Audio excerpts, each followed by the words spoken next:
Our top story. It seems the rapacious reptiles have developed a taste for the common pigeon, also known as the feathered rat or gutter bird. For the first time, citizens need not fear harassment by flocks of chattering disease bags. In this journal, Flynn argued that the IQ of sub-Saharan Africa... The guy's a critical drinker, generational hater? What is this?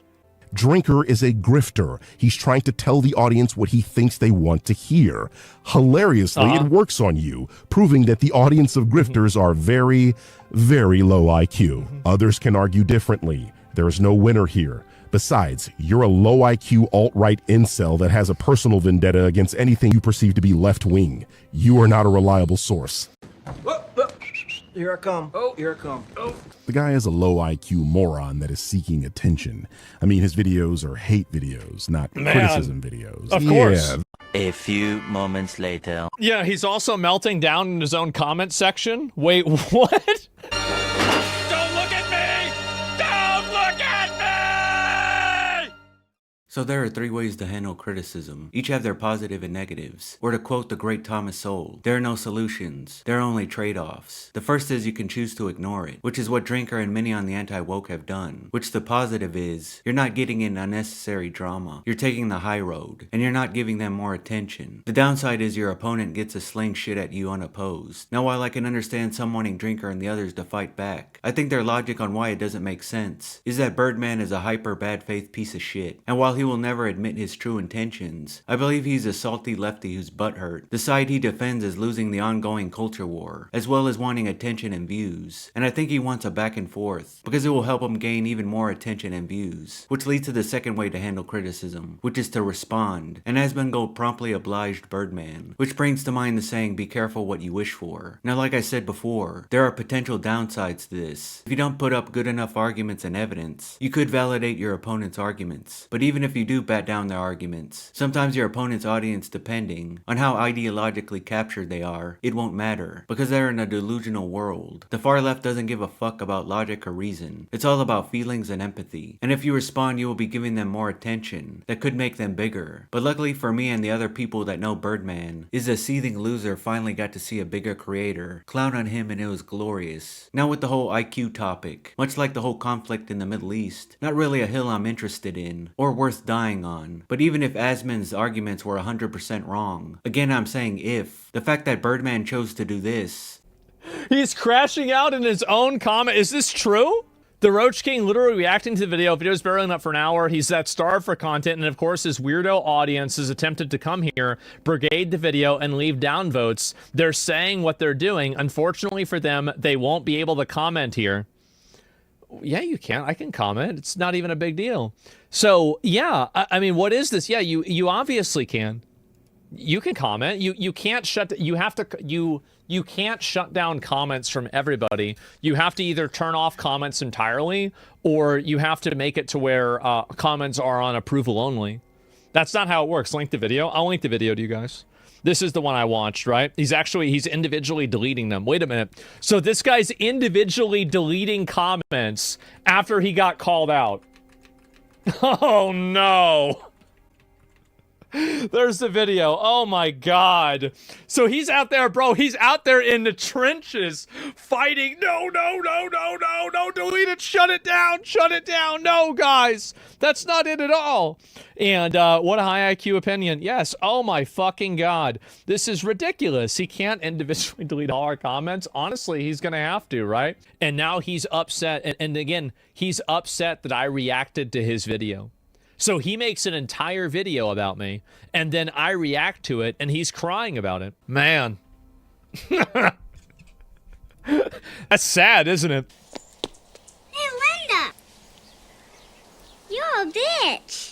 This alone shows he's an absolute pussy, a coward, a thin-skinned weak little bitch, despite him basically making a living antagonizing other creators. Which fine, go ahead, but if you're gonna dish it out, you have to be able to take it. He can't. He's a fucking crybully. He's the black male version of Anita Sarkeesian, or Alyssa Mercanti, and I say this from experience. I criticized Birdman, and when he finally responded, I got a lot of shit from his fans. And guess what? I took it like a man. I never deleted a comment, or blocked any one of his stupid ass fans. comments. Anyway, now I have the satisfaction of knowing I'm better than the Birdman. I can handle the heat and he can't. And now it's documented fact that he's a giant pussy. Now I'm sure he's gonna make a video acting like a victim, which he's great at, despite him trying to sound like a tough guy, which is all a facade. But then, like a knight in rainbow-coloured armour, a saviour arrived to take up the mantle. So just blatant homophobia now?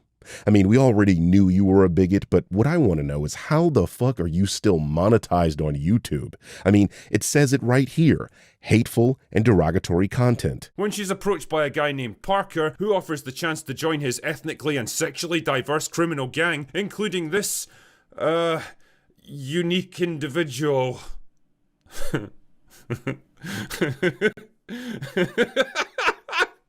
What even is this show, man? Just blatant bigotry here. One of his criticisms of the show is about the actor. Not even the character. The actor. I'll never understand how this channel is not only monetized, but actively promoted by YouTube while clearly breaking YouTube's terms of service. You're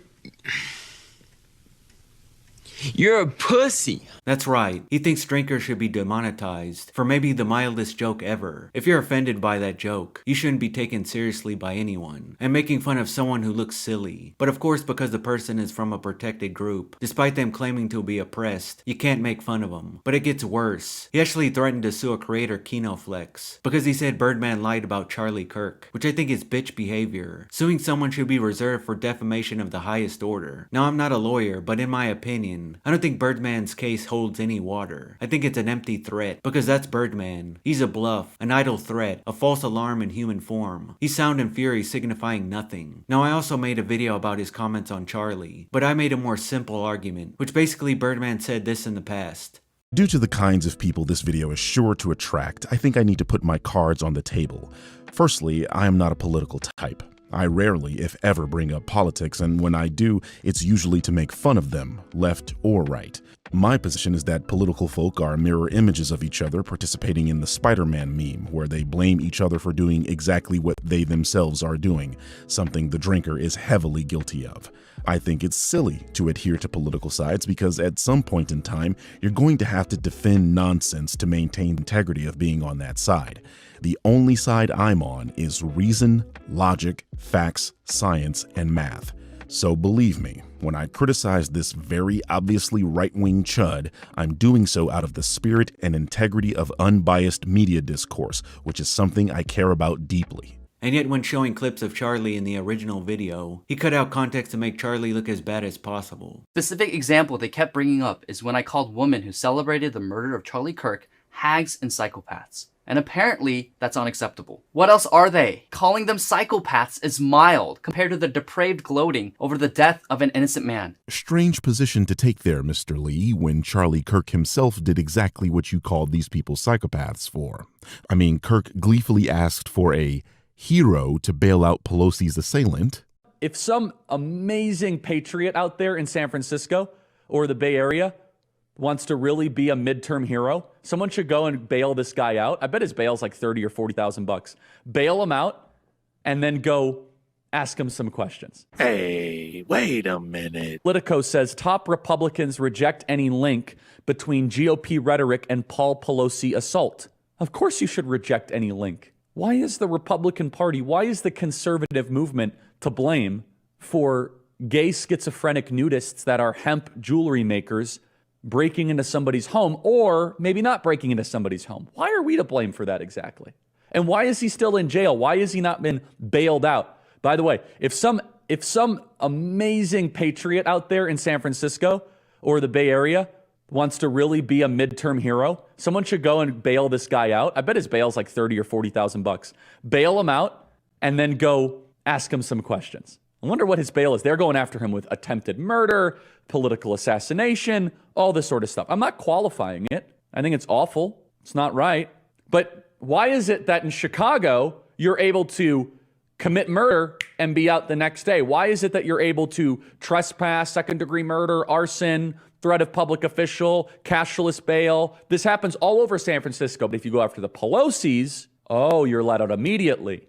Got it. And I want to reiterate for all the degenerates that are watching that cover our story, we do not endorse political violence. We're a movement of peace and of love and of truth. And we hope Paul Pelosi recovers. Something an unbiased apolitical journalist wouldn't do. That is my argument. Birdman either intentionally did it, which means you're a liar for not being unbiased, or he didn't watch the full clips. He just saw clips that were circulating, and instead of looking up the full context, he was fooled, which means he lied only caring about facts and logic, reason and evidence. Anyway, Birdman made another video trying to weasel his way out of it, basically trying to show videos of Charlie not being the good guy he claims to be, which sorry, but that's not how that works. You already fucked up in the original video. You cut out context. Second, you can literally do that to most content creators. Show someone saying they're a good, nice, and kind person, then show them insulting people or being mean. Let me do it to you. I thought Rachel did a fantastic job showing the kindness of the character, and while watching, I felt my heart becoming full. I literally walked out of the theater wanting to be a better person, and I love this message for little girls and boys that the most important thing is to be kind to one another, something we have seemingly lost in recent times. Black people kinda like hip-hop. Well, real black people and not the trash pandas that you know. And I'm gonna take it a step further and call you a house nigga. Anyway, like I said, the fact that Birdman has been exposed as a massive pussy was good enough. But the fact that Asmon also exposed him as a massive hypocrite. Drinker is a grifter. He's trying to tell the audience what he thinks they want to hear. Hilariously, it works on you, proving that the audience of grifters are very, very low IQ. Others can argue differently. There's no winner here. Besides, you're a low IQ alt-right incel that has a personal vendetta against anything you perceive to be left-wing. You are not a reliable source. The guy is a low IQ moron that is seeking attention. I mean, his videos are hate videos, not criticism videos. Of course. Yeah, that explains exactly why you're a loser who spends his free time making fun of marginalized groups on the internet while being a dipshit low IQ manlet that is invisible to every woman walking past you down the street. Again, it's all about the approval of women. It has nothing to do with whether somebody's right or not. It's about, are you getting the consensus approval? What you got fired for, you low IQ piece of shit. One thing I always Notice how his arguments are low IQ? Yeah, because IQ matters. It obviously matters. And anybody that thinks that it doesn't matter is probably low IQ. From grifters is how they are so opportunistic that they will contradict themselves if it means they can serve up a shallow dunk to their low IQ viewership. That he knows the point that's being made, but is misrepresenting it to fit the narrative he's trying to push. Right. I mean, the alternative is to suggest he's low IQ. And I would never do that. God, I can't take any more of this low IQ dribble. Drinker is Well, anyway, so this is the person who's making a video of me talking about IQs. Huh. It sure seems like he cares a lot about IQ, actually. Right. And also, keep in mind, none of these were arguments. None of this was an argument at all. Again, people who know Birdman know this might be his worst attribute. He cries like a bitch at everything anti-woke creators do, but then will turn around and do the exact same shit. But the rumor is in this, he'll be connected to Mephisto, which is too stupid to be true to waste a great villain like Mephisto in a show like this, but considering this comes from the same company who decided to lead with the female Silver Surfer in the Fantastic Four, it makes it believable. Okay, two things. One, there is no way in hell the MCU is debuting Mephisto in this show, and I don't know why you think they're even teasing that. So just like the cynical grifter, your grasp on marketing material is complete and utter dog shit. Okay. You can call me Mephisto. And I know what the pushback to what I'm saying is going to be. Sales don't equal quality. While this is a half-truth that only applies in certain situations, the point is quality is subjective in the first place, and the only objective measure we have is sales. Besides, it's a non-point anyway. Otherwise, why do grifters celebrate when something flops if sales don't equal quality? Art should not be quantified by how much it sells. There are so many factors that can prevent a film from making money, including luck and timing. This is a flip-flop so insane, it could put Crocs and Birkenstock out of business. That's how you know you're not a real critic, Will, when a movie apparently failing is a point scored on your side. You're just proving that you're a culture war ideologue who has weaseled his way into this discussion when you should be just as derided and ignored as Ben Shapiro is when talking about movies. Except Sydney Sweeney for a couple of reasons. Which is funny because all this right-wing support hasn't exactly translated into box office success. Has it? That Superman doesn't need to make $600 million to break even, a well-worn talking point on the internet concerning the box office. But finally, an actual filmmaker comes out and states clearly that this isn't the case, and that ruined this talking point for grifters, and they are now reeling, trying to spin this. Have you seen everyone knows releasing on digital is often a sign that it's fucked in the box office and it needs to boost, sales and everything. Wrong, Mauler. I don't know what year you people are living in, but again, we are all living in a post-COVID world. Your position may have had some merit in, say, 2016, but this is not how things work today, and I'm amazed that you people that talk about film all the time don't know this information already. Routinely, movies that underperform, the window moves a little bit, and Superman was a little shorter window and Sinners was a little longer window, but he still could refer to it as a 45-day window. The guy is a low IQ moron that is seeking attention. I mean, his videos are hate videos, not criticism videos. Black people kinda like hip-hop. Well, real black people and not the trash pandas that you know. And I'm gonna take it a step further and call you a house nigga. It's just the same bullshit over and over. Video after video of these people complaining. You would think they'd have made their points by now. Continue to make videos on a subject they've already told you not to watch. There's this loser that's been making video after video after video about yours truly called Sandman Cinema. Yeah, this Fruit Loop has a lot of videos on me while simultaneously calling me obsessed with the critical drinker. You can't make this stuff up. He's literally the guy with video after video after video on me. He has a litany of tweets, Discord messages, and community posts specifically about me, while I've done nothing to the guy but ignore him. I find this complaint to be laughably hypocritical, not only because you threatened me with a frivolous lawsuit, showing that you clearly did care about being criticized, which people clown on you for, but because your entire career is built off of making response videos to other people. And I don't even mean you're exposing the Grift series, where you dedicated more videos to Drinker than I did of you. I mean your response series to CinemaSins, where you have 248 videos dedicated to them. You bitch about me making fun of you on Twitter, but you dedicated an entire video over what CinemaSins said on Twitter. So what standards are you even appealing to? What exactly is your arbitrary limit for the amount of response videos someone can make to someone else? Because if making too many response videos is inherently wrong or obsessive, then doing it 248 times is more objectionable than doing it fewer than 10 times like I did. But if it isn't wrong when you do it, then there isn't an issue when I or anyone else in this space criticizes you either. If CinemaSins never existed, then you wouldn't either. And to top it off, after all this, what did Birdman prove? Upon reviewing Lynn's work, Witchert states the following. The assertion that the average IQ of Africans is below 70 is not tenable, even under the most lenient of inclusion criteria. Because Lynn missed a sizable portion of the relevant literature, their estimate of average IQ of Africans is clearly too low. Combined, the current systematic review and the results of our review of Raven's test suggests that the average IQ of African test takers is close to 80.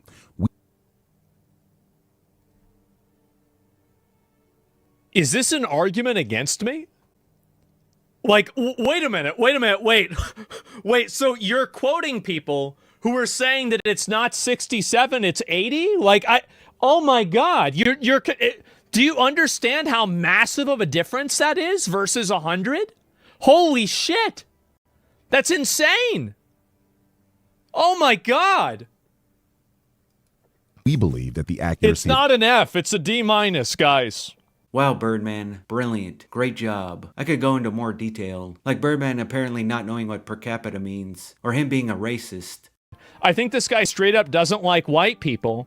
Uh-oh. Here we go. Let's see it.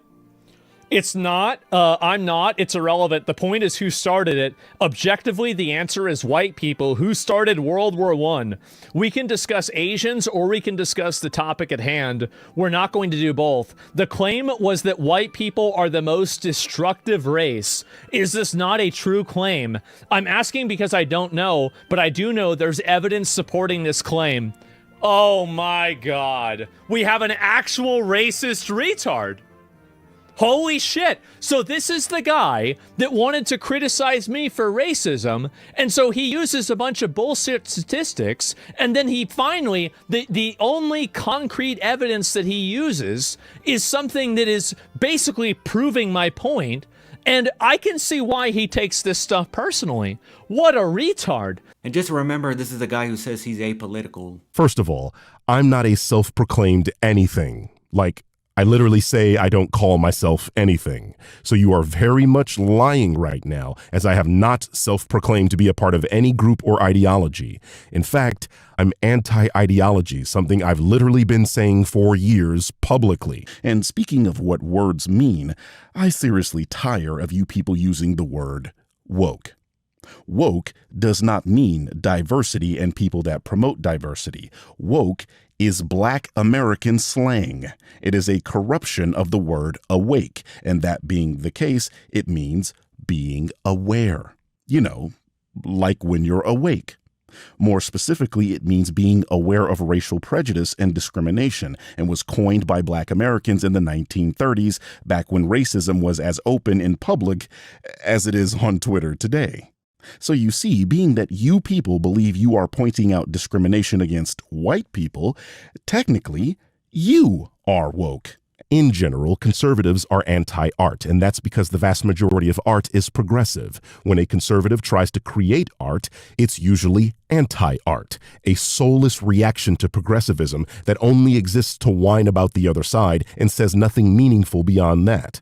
This is why it fails in the marketplace of ideas. Real art, on the other hand, has something to say, and it's often criticizing the power structure in some way. If there is one thing history has taught us, it's that the future is progressive. You guys ask me questions all the time. I tell you, I'm not a political channel, but I will give an opinion. I will take a stand. You guys see me arguing on Twitter every day. I will take a stand when it's time to take a stand. You know, I tell you guys, I'm not a Republican. I'm not a Democrat. I'm not a leftist. I'm obviously not fucking right wing or alt-right. But my takes are very progressive. The things that I believe are progressive. So, you know, I'm very open and honest about myself when it comes to that. Oh, you fucking piece of shit. Wow. Wow, even for you, that was bad. Lights out, curtains drawn, until at least 2 in the afternoon before I can even look at you, you fucking piece of shit.